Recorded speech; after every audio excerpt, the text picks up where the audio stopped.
ओम नमः शिवाय। हर हर महादेव। आज माघ मास के शुक्ल पक्ष की नवमी तिथि और गुरुवार है। गुरुवार का दिन जगत के पालनहार भगवान श्री हरि विष्णु को समर्पित है। तो आप सभी की मंगल कामना के साथ शुरू करते हैं आज की कथा। बोलिए गणेश भगवान की जय हो। एक छोटे से गांव में गणपति भट्ट नाम के एक ब्राह्मण रहते थे। वह वेदों और पुराणों के अच्छे ज्ञाता थे। गणपति भट्ट को लगता था कि पर ब्रह्मा भगवान का स्वरूप गणेश जी हैं। जैसा ही और उनके दर्शन मात्र से ही मुक्ति प्राप्त हो जाती है।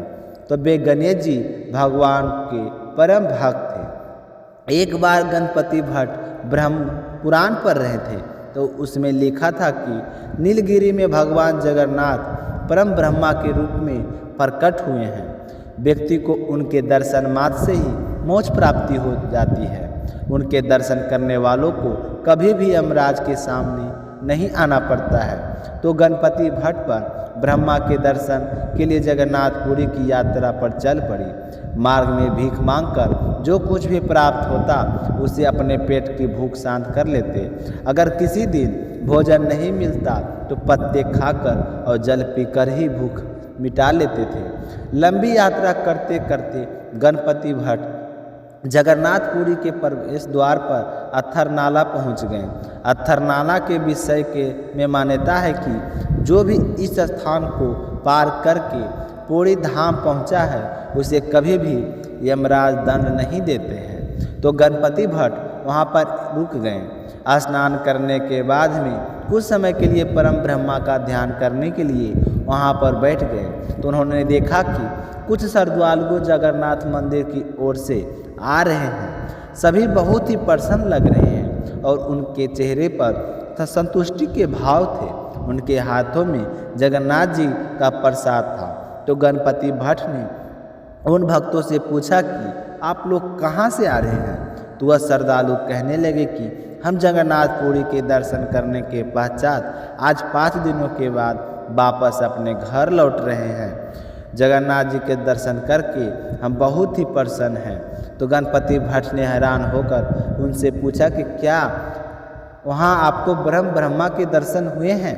तो श्रद्धालु कहने लगे कि हाँ, हम लोगों ने वहाँ परम ब्रह्मा के दुर्लभ दर्शन किए हैं। तो उनकी बात सुनकर गणपति भट्ट ने फिर पूछा कि क्यों आपने वहाँ परम ब्रह्मा के दर्शन भी किए हैं। तो सभी ने प्रचित होकर बताया कि हाँ, हम सभी ने वहाँ पर परम ब्रह्मा के दर्शन ही तो किए हैं। तो गणपति भट्ट विचार करने लगे कि यह कैसे हो सकता है। अगर इन भक्तों ने परम ब्रह्मा के दर्शन किए हैं तो यह लोग अपने घर की ओर वापस कैसे लौट रहे हैं। इनको तो परम ब्रह्मा में विलीन हो जाना चाहिए था। फिर उन्होंने पुराण में दोबारा पढ़ा। उसमें लिखा था कि जो भी परम ब्रह्मा के दर्शन करता है उसे मोक्ष प्राप्त हो जाता है।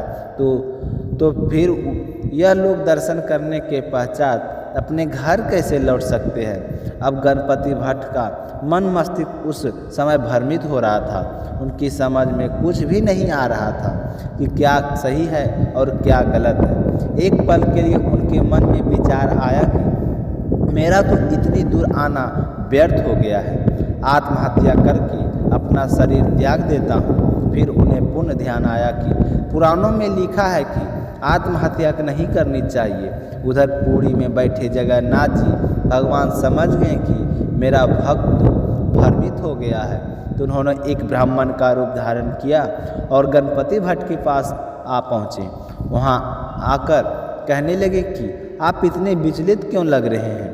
तो गणपति भट्ट ने उनकी ओर देखकर पहले तो उन्हें बड़े ही आदरपूर्वक प्रणाम किया और फिर कहा कि मैंने तो पुराणों में पढ़ा है कि नीलगिरी में परम ब्रह्मा के दर्शन होते ही मोक्ष को प्राप्त हो जाता है। लेकिन मुझे तो यहाँ आकर पता चला कि यहाँ कोई परम ब्रह्मा ही नहीं है। तो ब्राह्मण पूछने लगा कि आपको ऐसा क्यों लगता है कि।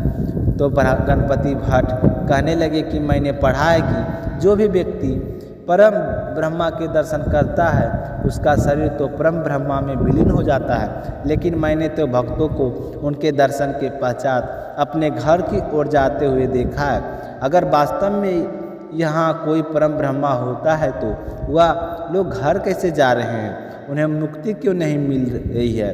तो ब्राह्मण के भेष में आई जगन्नाथ जी मुस्कुराते हुए बोले कि भगवान जगन्नाथ का कल्पतारु के नाम से भी जाना जाता है, अर्थात वह सबकी इच्छाएं पूर्ण करते हैं। इसलिए जो भक्त दर्शन करने के पश्चात घर लौटने की इच्छा से आता है वह वापस घर लौट जाता है। जिनकी जैसी कामना थी भगवान जी ने उनकी मनोकामना पूर्ण कर दी।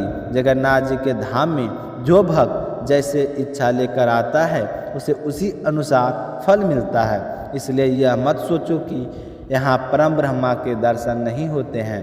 तो ब्राह्मण की बात सुनकर गणपति भट्ट का मन बदल गया और वहाँ जगन्नाथ जी के दर्शन करने के लिए जगन्नाथपुरी धाम की ओर चल पड़े।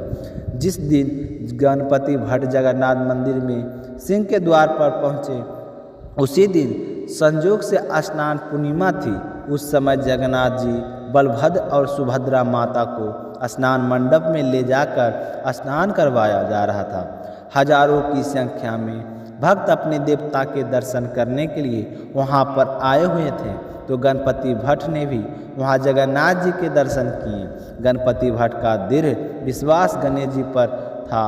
उनका विश्वास था कि परम ब्रह्मा का चेहरा गणेश जी हैं। जब उनको जगन्नाथ जी का चेहरा गणेश जी जैसे दिखाई नहीं दिया तो वो उनको बिना प्रणाम किए निराश होकर लौट आए और अपने भक्तों को निराश होकर जगन्नाथ भगवान कैसे जाने देते। तो जगन्नाथ भगवान ने उसी रात राजा के एक सेवक को सपने में दर्शन दिए। जगन्नाथ जी भगवान कहने लगे कि मेरा भक्त इतनी दूर से मेरे दर्शन के लिए आया है, लेकिन मेरा चेहरा गणेश जी जैसा नहीं है, तो वह निराश होकर लौट रहा है। इसलिए तुम तुरंत जाओ और उसे वापस बुला कर लाओ और उससे बोलो कि वापस आकर गणेश जी के मुख के दर्शन करे। तो यह सुनकर राजा का सेवक तुरंत उठा और गणपति भट्ट को ढूंढने के लिए चल पड़ा।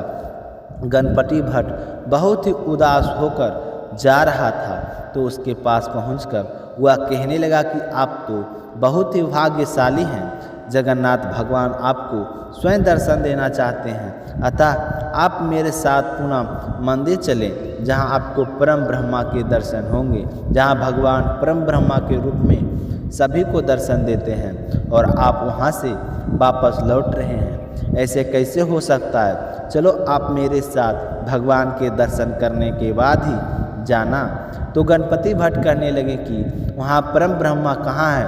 उनका चेहरा गणेश जी जैसा नहीं है और मेरा दृढ़ विश्वास है कि परम ब्रह्मा का चेहरा गणेश जी के मुख के समान है। मुझे तो उनके चेहरे पर सूरत भी दिखाई नहीं दी, फिर भी तुम मुझे वापस लौटाने के लिए क्यों कह रहे हो? तो मदरत कहने लगे कि आप एक बार दोबारा मंदिर जाएं, आपको इस बार परम ब्रह्मा के स्वरूप में गणेश जी का चेहरा दिखाई देगा। इस तरह राजा के सेवक के बार बार अनुरोध करने पर गणपति भट्ट पुनः मंदिर में गई। इस बार उन्हें भगवान जगन्नाथ और बलभद्रा के चेहरे पर एक बड़ी सूढ़ और सुंदर दंत के दर्शन हुए, जिसे देखकर गणपति भट्ट ने प्रसन्न होकर उनकी स्तुति की। गणपति भट्ट परम ब्रह्मा के ध्यान में लीन होकर पृथ्वी पर गिर पड़े और उनकी आत्मा प्रभु में विलीन हो गई। वहाँ पर उपस्थित भक्त इस बात का प्रत्यक्ष दर्शी बने कहा जाता है कि उसके पश्चात सही स्नान पूर्णिमा के दिन जगन्नाथ जी का हाथी भेष या फिर गजानंद भेष बनाया जाता है। तो यह थी गणेश जी के परम भक्त की कहानी। बोलिए गणेश गजानंद की जय हो। तो आज की कथा समाप्त होती है। आप सभी भक्तों को सुनकर कैसा लगा कमेंट करके ज़रूर बताइएगा और आपका कमेंट का हमारा बहुत ही इंतज़ार रहेगा। मिलते हैं नेक्स्ट वीडियो में, तब तक अपना ख्याल रखिएगा। जय श्री कृष्णा, राधे राधे।